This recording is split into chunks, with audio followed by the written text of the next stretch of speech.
حدیث نمبر 18. عن انس رضی اللہ عنہ قال قال رسول اللہ صلی اللہ علیہ وسلم انصر اخاک ظالما او مظلوما قالوا یا رسول اللہ هذا ننصره مظلوما فكيف ننصره ظالما فقال تأخذ فوق يديه رواه البخاری کتاب المظالم. عن انس رضی اللہ عنہ سے روایت ہے قال کہا قال رسول اللہ فرمایا رسول اللہ صلی اللہ علیہ وسلم نے انصر مدد کرو اخاک اپنے بھائی کی ظالمن ظالم او یا مظلومن مظلوم اپنے بھائی کی مدد کرو خواہ وہ ظالم ہو یا مظلوم ہو. قالو لوگوں نے کہا یا رسول اللہ اے اللہ کے رسول صلی اللہ علیہ وسلم ہاذا یہ تو ننصرہ ہم مدد کریں گے اس کی مظلومن جو مظلوم ہے. یہ تو مظلوم ہے اس کی تو ہم مدد کریں گے اس کی مدد تو ہمیں سمجھ میں آ رہی ہے. فکیف تو کس طرح ننصرہ ہم مدد کریں اس کی ظالمن جو ظالم ہے. ظالم کی مدد کیسے کریں کیونکہ لوگوں نے سمجھا کہ شاید ہمیں ظالم کے ظلم میں اس کا ساتھ دینا ہے. فقال تو آپ نے فرمایا تأخذ تم پکڑ لو فوق یدیہ اس کے دونوں ہاتھوں پر یعنی ظالم کے دونوں ہاتھ پکڑ لو اس کو ظلم سے روک دو.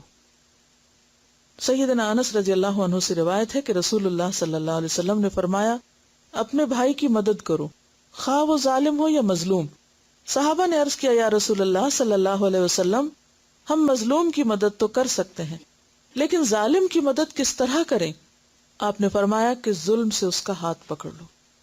تو اس سے کیا پتہ چلتا ہے ظلم کرنے کے لیے چھوڑ نہیں دینا چاہیے. اگر ہم دیکھ رہے ہیں کسی کے بارے میں کہ وہ دوسرے کے ساتھ زیادتی کر رہا ہے تو خواہ وہ آپ کا عزیز ترین رشتہ داری کیوں نہ ہو, آپ کے والدین کیوں نہ ہو, آپ کے بہن بھائی کیوں نہ ہو, آپ کے بچے کیوں نہ ہو, آپ کے دوست کیوں نہ ہو, یا آپ کہیں راستے میں ہی کیوں نہ جا رہے ہو اور کسی کو آپ دوسرے کے ساتھ زیادتی کرتے ہوئے دیکھیں تو اس موقع پر کیا فرض بنتا ہے؟ سد بعد کی تدبیر. ضروری نہیں کہ اسی وقت بیچ میں انسان کود پڑے اور خود بھی شکار ہو جائے ظلم کا. مثلا اگر ایک شخص کسی کو مار رہا ہے اور دوسرا اس کو بچانے لگتا ہے تو بعض اوقات کیا ہوتا ہے بچانے والا خود بھی کمزور ہوتا ہے, وہ بھی پٹ سکتا ہے. نہیں ضروری نہیں کہ آن دا اسپاٹ ہی آپ کمزور ہوتے ہوئے بھی کود پڑے. ہاں اگر آپ سمجھتے ہیں کہ آپ کے اندر طاقت ہے تو اسی وقت آپ کود سکتے ہیں, لیکن اگر آپ اس وقت سمجھتے ہیں کہ نہیں تو آپ کسی اور کو ساتھ ملا کے 2 گنا طاقت کر کے یا 3 گنا تو پھر آپ آگے بڑھیں. یا پھر آپ یہ کہ اس برائی سے نفرت کریں اور اس کے سدباب کی ایک لانگ ٹرم پلاننگ کریں کہ کون شخص کس پہ ظلم کرتا ہے, کیوں کرتا ہے اور اس کا توڑ کیا ہے, اس کو مجھے روکنا کیسے ہے, حکمت کے ساتھ.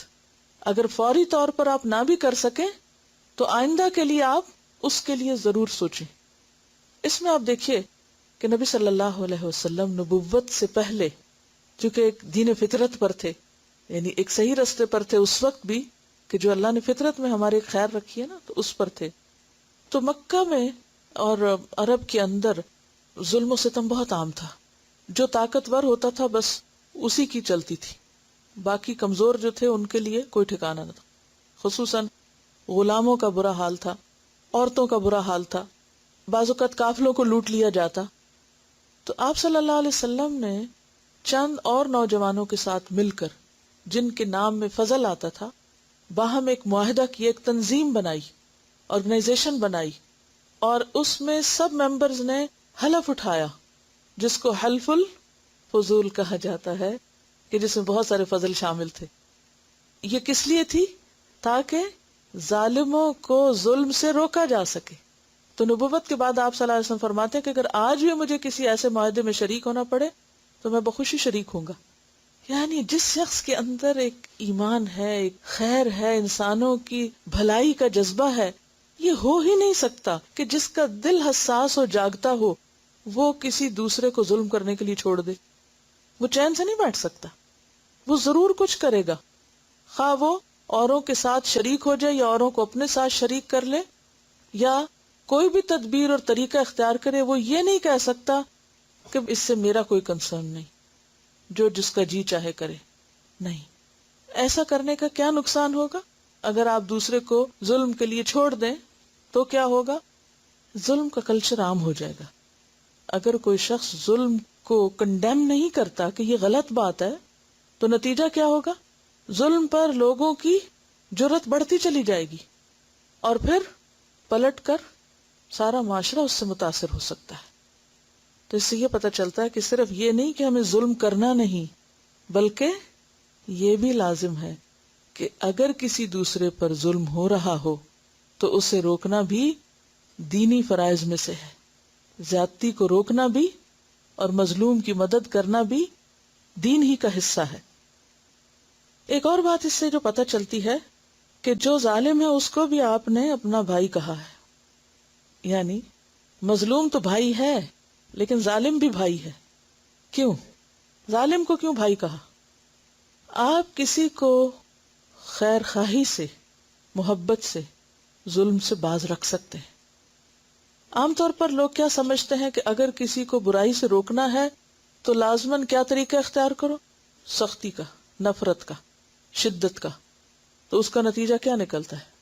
مسئلہ حل نہیں ہوتا. تو کرنا کیا چاہیے کہ خواہ کوئی ظالم ہو یا مظلوم ہو، پہلے ہم اس کے لیے دل میں خیر خواہی لائیں، اس کو اپنا سمجھیں اور پھر اس کے بعد اس کو روکیں. تو یہاں پر کیا کہا گیا؟ انصر اخاک، اپنے بھائی کو روکو، ظالمن او مظلومن،